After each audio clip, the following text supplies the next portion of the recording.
The last thing Victor Grayson needed was another setback. His hands were already full literally with a squirming 5-year-old on his hip and a bag of groceries in the other. But when he spotted a sleek black sports car stranded on the side of the road, hazard lights flashing, he sighed. He knew what it was like to be stuck with no help in sight. "Daddy, why did that lady stop her car?" Daisy, his daughter, asked, her big brown eyes curious. Victor glanced at the car again. A woman stood beside it, tapping her foot against the pavement, her arms crossed tightly over her chest.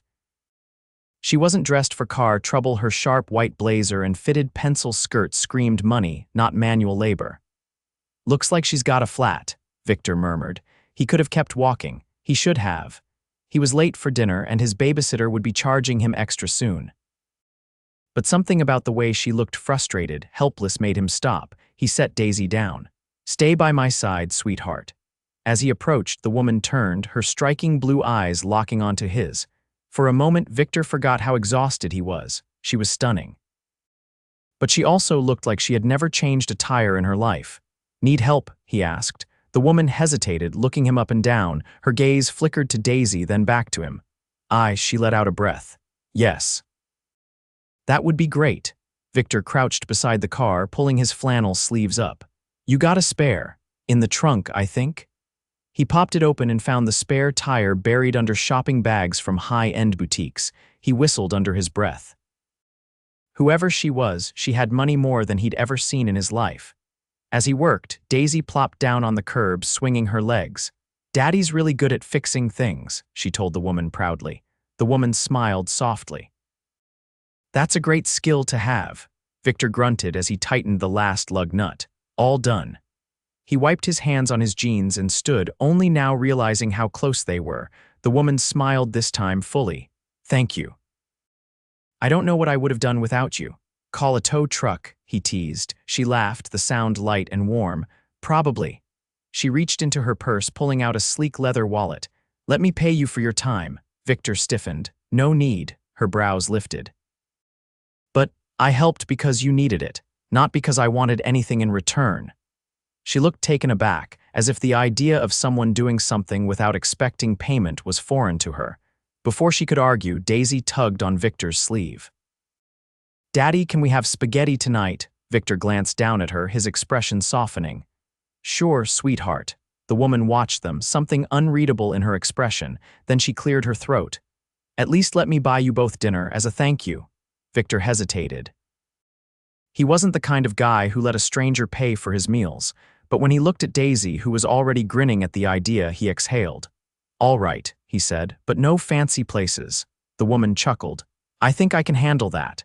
She extended her hand. "I'm Alessia Abbott." Victor shook it, her skin warm against his calloused hand. "Victor Grayson." Alessia looked at Daisy. "And what's your name?" "Daisy," she chirped. Alessia smiled. "Nice to meet you, Daisy." Daisy giggled. "You're pretty." Alessia laughed, her eyes twinkling.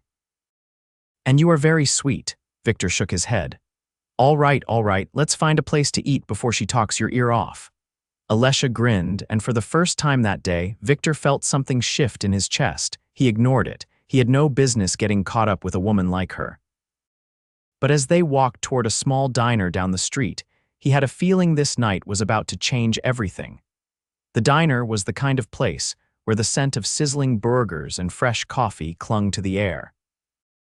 The red vinyl booths had seen better days, but the warm glow from the hanging lights made everything feel cozy. Victor guided Daisy to a booth by the window, and Alessia slid in across from them, setting her purse beside her.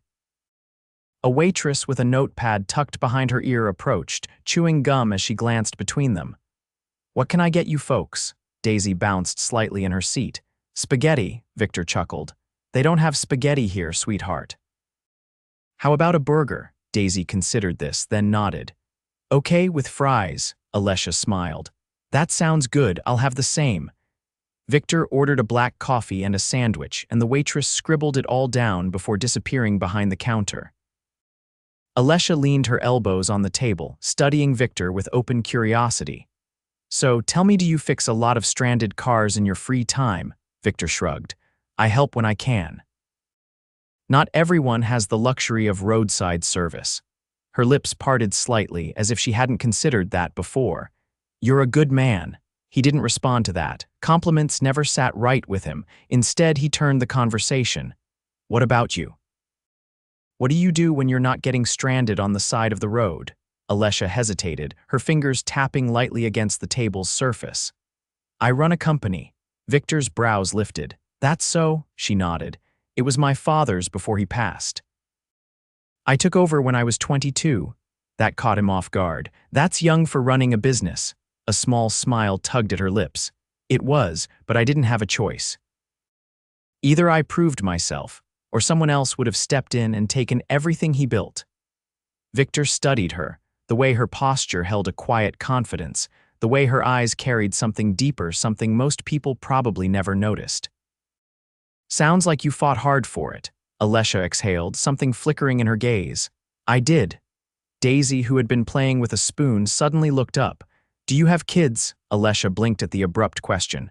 "No, I don't." Daisy tilted her head. "Why not?" Victor sighed.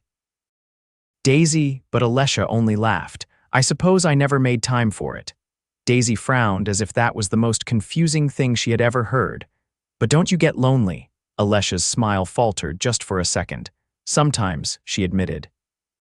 Victor cleared his throat, sensing the conversation had veered into deeper waters. "Daisy, why don't you tell Alessia about your favorite book?" Daisy brightened immediately, launching into an eager explanation about a story involving a lost puppy. Alessia listened intently, nodding at all the right moments, her expression softening in a way Victor hadn't expected. The food arrived, and for a while they ate in comfortable silence. Then Alessia glanced at Victor, her voice quieter this time. "What about you?" "What do you do?" He swallowed a sip of coffee. "Construction," she nodded, as if filing that information away. "And Daisy's mother," Victor's jaw tensed slightly. "She left a few years ago." Alessia's expression shifted, something unreadable passing through her features. "I'm sorry," he shook his head. "Don't be, we're doing just fine." For a moment there was nothing but the hum of the diner around them, then Alessia spoke again, her voice lighter. "Well, I think Daisy is lucky to have you." Victor met her gaze, something warm settling in his chest. He didn't know what to make of this woman so polished, so different from his world, yet here she was, sitting in a worn-out booth, eating fries like it was the most natural thing in the world. And for some reason, he didn't want the night to end just yet. After dinner, Victor walked Alessia back to her car under the glow of the streetlights. Daisy, full from her meal, clung to his hand, her small fingers tightening around his as they strolled. Alessia walked beside them, her heels clicking softly against the pavement. "Thank you for dinner," Victor said, his voice even. Alessia glanced at him, her expression unreadable. "I should be the one thanking you. If you hadn't stopped, I might still be standing by the road, waiting for a tow truck that never showed up." Daisy tugged on Alessia's sleeve. "You should come have spaghetti with us next time." Victor let out a breath, shaking his head with a faint chuckle. Daisy, but Alessia only smiled. "I'd like that." Daisy beamed, clearly pleased with herself. They reached her car and Alessia hesitated before unlocking it, turning to face Victor fully. "I meant what I said earlier. You're a good man." Victor met her gaze, something shifting in the air between them. He didn't know much about her, but he knew enough to recognize that she wasn't used to nights like this simple, unpolished real. "You don't owe me anything," he said. She studied him for a long moment before nodding. "I know." She opened the driver's side door and slid in. Before she pulled away, she rolled down the window. "Good night, Victor. Good night, Daisy." Daisy waved enthusiastically. "Bye, Alessia." Victor gave her a small nod, stepping back as her car purred to life. She drove off, disappearing down the road, but something about the night lingered. As he and Daisy walked home, he couldn't shake the feeling that he hadn't seen the last of Alessia Abbott. Victor was right. The next evening, as he finished up a long day at the construction site, wiping sweat from his brow, a sleek black car rolled up to the curb. He barely had time to process it before the window rolled down, revealing Alessia in oversized sunglasses, her lips curved in an easy smile. "Need a ride?" she asked. He blinked at her. "What are you doing here?" She removed her sunglasses, resting them on the dashboard. "I was in the area. Thought I'd see if you wanted company on your way home." Victor raised a brow. You don't seem like the type to just be in the area. Alessia laughed, unbothered. Guilty. I looked up your construction company, figured you'd be finishing around now. His jaw tightened slightly at the realization that she had gone out of her way to find him. Why? Her fingers drummed lightly against the steering wheel. Because I enjoyed last night, and I'd like to see you again. Victor exhaled, glancing around the site before shifting his gaze back to her. You're not used to hearing no, are you? Her lips twitched.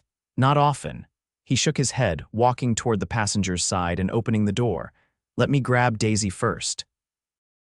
Alessia's expression lit up, as if that was exactly the answer she had been hoping for.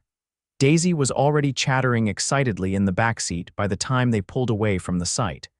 Victor sat in the passenger's seat, his arms crossed as he glanced at Alessia. You don't seem like the type to spend your free time picking up construction workers and their kids, he remarked. Alessia hummed thoughtfully. Maybe I'm full of surprises, Victor scoffed lightly. No offense, but I doubt you spend much time around people who don't wear suits. She glanced at him sideways. And what if I told you that's exactly why I wanted to see you again? He frowned slightly. What do you mean? She focused on the road ahead, her voice quieter now. I spend my days in boardrooms, surrounded by people who only talk numbers, profits, and acquisitions. It's exhausting. Victor studied her, surprised by the honesty in her tone. You're different, she continued. You don't treat me like a brand. You don't care about my last name or my net worth. You just see me. Victor didn't respond right away. He wasn't sure what to say to that. Daisy, oblivious to the weight of the conversation, clapped her hands. Can we get ice cream? Alessia laughed, the tension breaking instantly. I think that's a great idea. Victor shook his head, but he didn't argue. They ended up at a small family-owned ice cream shop, the kind with faded menus and a bell that jingled when the door swung open. Daisy pressed her face against the display case, her eyes wide as she examined the flavors. Alessia crouched beside her. Which one do you want? Daisy tapped the glass. Chocolate chip, Alessia grinned. Good choice. After ordering, they took their cones outside, sitting at a picnic table beneath a string of dimly lit bulbs. Victor watched as Alessia took a bite of her ice cream, her expression softening. You don't do this often, do you? He asked. She tilted her head. Eat ice cream. Spend time like this. Simple, no pressure, she exhaled, her gaze dropping briefly. No, I don't. Daisy leaned against Victor's side, happily licking her cone. You should do it more, it's fun. Alessia smiled, brushing a strand of hair behind her ear. Maybe I will. Victor wasn't sure what game she was playing, if this was just a temporary escape for her, but he knew one thing. She didn't belong in his world. And yet, she was sitting right there, looking at him like she belonged nowhere else. Victor had spent his life believing in simple truths, hard work, honesty, and keeping his head down. But ever since Alessia Abbott had walked into his world with her high heels and effortless charm, nothing felt simple anymore. She had become a presence in his life, slipping into his evenings like she had always belonged. It started with casual dinners, then afternoon visits to the park with Daisy, then late-night conversations on his front porch when she had a rare free evening. Victor tried to ignore the way his chest tightened whenever she laughed at one of his dry remarks, or how she looked at him when she thought he wasn't paying attention. He told himself this was temporary, that a woman like her would eventually return to the life she was meant for. But Alessia didn't leave. And one evening, as they sat side by side on his porch, the warm summer air wrapping around them, she finally spoke the words that had been lingering between them for weeks. I don't think I can go back to the way things were before I met you. Victor turned his head, his fingers tightening slightly around the beer bottle in his hand. Alessia, she shifted, angling toward him. I know what you're going to say. That we live in different worlds, that this doesn't make sense, but I don't care. His jaw tensed. You should, she exhaled, frustration flickering in her expression. Why? Because you don't have $1 billion empire, because you don't wear a suit to work. None of that matters to me. Victor met her gaze, something raw in his voice. It will matter when people start talking, when they start asking why someone like you is with someone like me. Alessia's eyes darkened, her voice unwavering. Let them talk. He shook his head. It's not that simple. Why not? Victor hesitated, the weight of reality pressing down on him. Because I've spent my whole life knowing that love isn't enough, that people expect more. Alessia's expression softened and she reached out, her fingers brushing over his hand. I don't expect anything except you. His breath caught, and for the first time he let himself truly look at her, at the woman who had stepped out of her world and into his without hesitation. And before he could stop himself, he leaned in. The kiss was slow, unhurried, filled with all the words they hadn't spoken.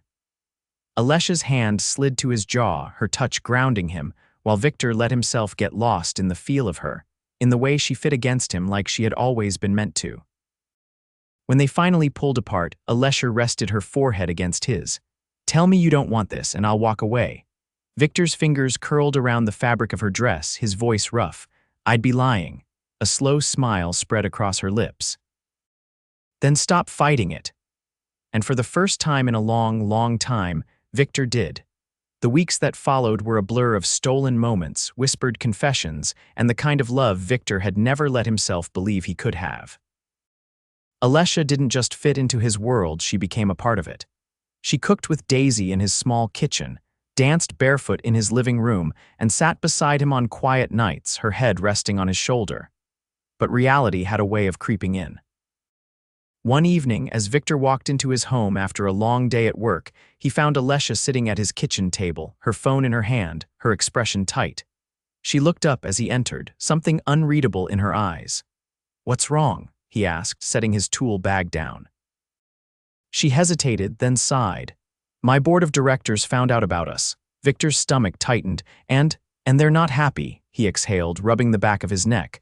I figured this would happen eventually. Alessia leaned forward, her voice firm. They want me to walk away, Victor. His chest ached, but he forced his voice to stay steady. Then maybe they're right. Her eyes flashed with frustration. You don't get to decide that for me. I'm trying to be realistic.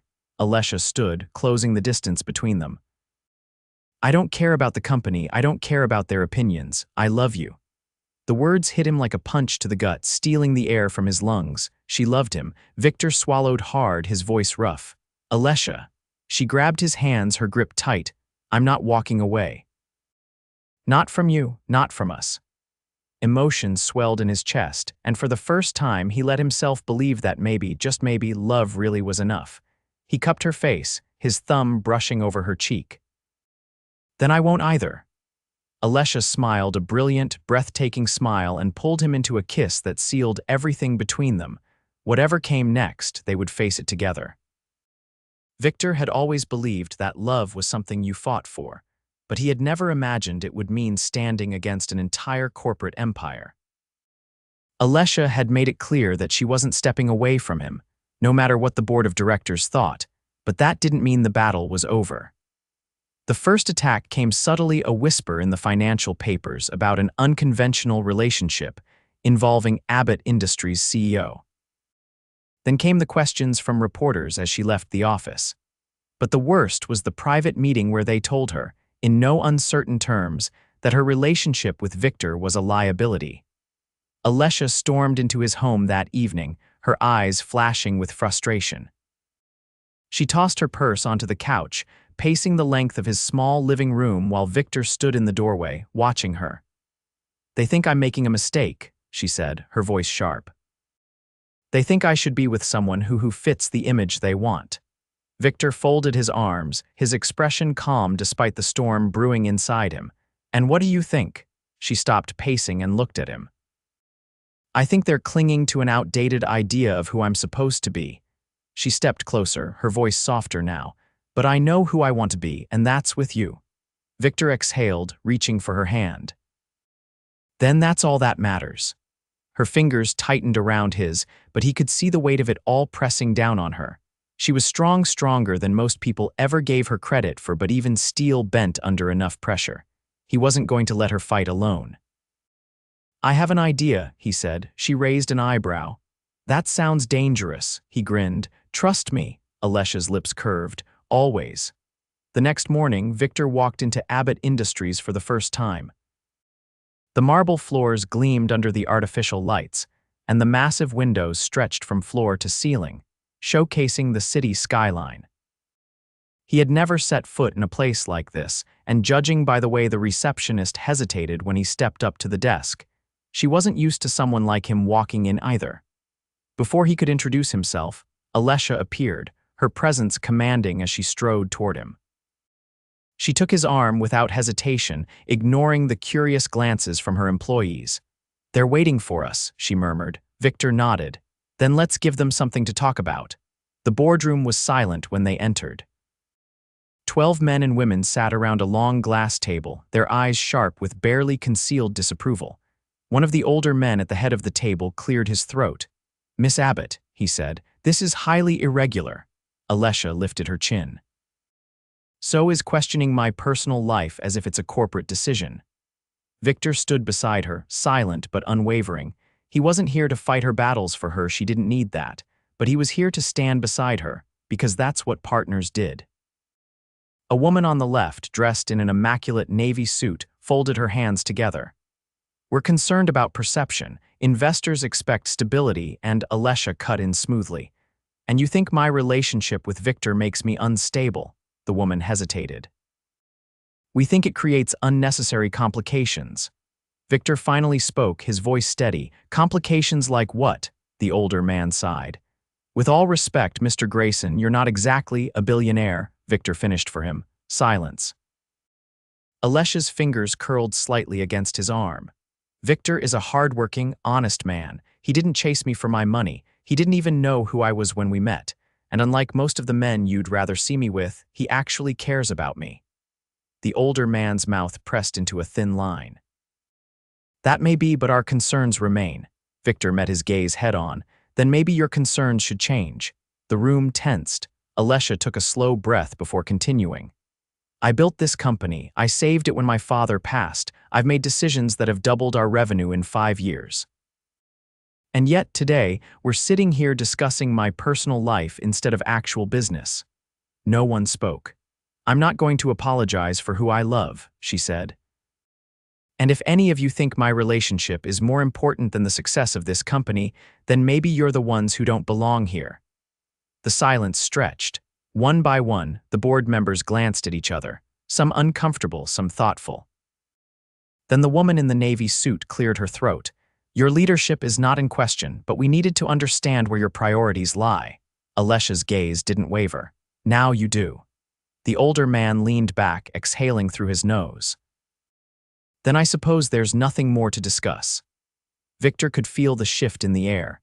The fight wasn't over, but Alessia had won this round, and as they walked out of that boardroom together, he knew she would win every battle after that because she refused to back down. That evening they stood on Victor's porch, the city lights twinkling in the distance. "You didn't have to do that," Alessia murmured, leaning against the railing. Victor leaned beside her. "Yeah, I did." She turned her head slightly, studying him. "You're not afraid of them, are you?" He shrugged. "I've faced tougher things in my life than a room full of suits." Alessia smiled, but there was something softer behind it. "I love you, you know." Victor's fingers brushed hers. "I know," she arched an eyebrow. "No, I love you back," he smirked. "I was getting there." Alessia laughed, and Victor finally said the words that had been sitting in his chest for weeks. "I love you too." And for the first time in years, he knew he had found exactly where he belonged. Days passed, then weeks, and life settled into a new rhythm. Victor and Alessia had carved out a space for themselves, one where their differences didn't matter, where the opinions of others held no weight. Daisy had fully embraced Alessia's presence, and Victor found himself looking forward to every moment they shared. But reality had a way of reminding them that love wasn't always enough to keep the world at bay. One evening, Victor arrived home to find Alessia standing in his kitchen, staring at a sleek invitation in her hand. Her expression was unreadable, but he knew her well enough to recognize the tension in her shoulders. "What is it?" he asked, setting his keys on the counter. She hesitated before handing him the card. "A gala. Abbott Industries hosts one every year for our investors. It's a big deal." Victor glanced at the elegant lettering. "And you want me to go with you?" Alessia nodded. "I do," he exhaled, rubbing a hand over the back of his neck. "You know I don't belong in places like that." Her gaze softened. "You belong with me." Victor held her stare, searching for any hint of doubt. He found none. If I go, I'm not changing who I am, he warned. Alessia smiled. I wouldn't want you to. That was how he found himself standing in front of a mirror a week later, adjusting the cuffs of a tailored suit Alessia had insisted he wear. It fit perfectly, which wasn't surprising considering she had taken one glance at him and somehow known his exact measurements. When he stepped out of the bedroom, Alessia was waiting, and for a moment, he forgot how to breathe. She wore a deep emerald gown, the fabric hugging her in all the right places before flowing down to the floor in soft waves. Her hair was swept up, exposing the delicate curve of her neck, and when she turned to face him, he saw the way her eyes lit up. Victor swallowed hard. You look. Alessia arched a brow. Yes, he shook his head with a small chuckle. There aren't words for it. She stepped closer, adjusting the lapel of his jacket. You clean up well, Victor huffed. Don't get used to it. Alessia grinned, looping her arm through his. No promises. The gala was everything Victor had expected: polished, extravagant, and filled with people who barely spared him a glance once they realized he wasn't one of them. Alessia, however, never let go of his arm, guiding him through the crowd with effortless grace. At one point, an older man approached with a forced smile. Alessia, darling, you look stunning as always. Alessia's expression remained polite. Thank you, Charles. Charles turned his sharp gaze to Victor, barely concealing his disapproval. And this must be the man we've heard so much about. Victor met his stare evenly. Victor Grayson. Charles hummed as if the name meant nothing. Quite the change from your usual company, Alessia. Alessia's grip on Victor's arm tightened. Yes. He's the best change I've ever made. The older man's lips pressed together, clearly displeased, but he wisely chose not to comment further. As the night wore on, Victor watched Alessia move through the room, handling conversations with the kind of confidence he had always admired. She belonged in this world, and yet, every time she looked at him, he knew she had chosen to be with him, not because it was easy, but because she wanted to. Toward the end of the evening, Alessia led him onto the terrace, away from the crowd. The city lights stretched out before them, casting a golden glow over everything. Victor exhaled, loosening his tie. That was an experience. Alessia chuckled, resting her hands against the balcony railing. I know it's not your world. He stepped behind her, wrapping his arms around her waist. No, but you are. Alessia turned in his embrace, her eyes searching his. Are you sure? Victor brushed a loose strand of hair from her face. I've never been more sure of anything. A slow smile spread across her lips. Good. Victor's heart pounded as he reached into his pocket, fingers curling around the small velvet box he had been carrying all night.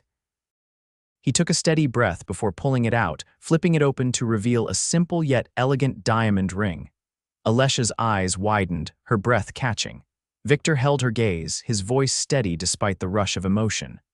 I don't have a fortune, and I can't promise you a life of luxury. But I can promise you that I'll love you every day, that I'll stand by you no matter what. Alessia's eyes shone with unshed tears. So, he continued, Alessia Abbott, will you marry me? A tear slipped down her cheek, but her smile was radiant. Yes. Victor slipped the ring onto her finger, and the moment it was in place, Alessia launched herself into his arms, pressing her lips to his. Applause erupted behind them, and they turned to find a few guests watching from the doorway, smiling. Daisy was among them, clapping excitedly. Victor shook his head with a chuckle. Guess the secret's out. Alessia laughed, threading her fingers through his. Let them talk. And as they stood on that terrace, surrounded by the city but lost in their own world, Victor knew without a doubt that he had found the greatest fortune of all. Months later, under a canopy of twinkling lights, they exchanged vows in a small, intimate ceremony. Daisy stood beside them, beaming as she held the rings. When the officiant pronounced them husband and wife, Victor pulled Alessia close, sealing their promise with a kiss that held every unspoken word, every battle fought, every moment that had led them here. As they walked hand in hand down the aisle, the future stretched before them, unknown but full of promise. And for the first time in his life, Victor wasn't afraid of what came next, because no matter what, they would face it together.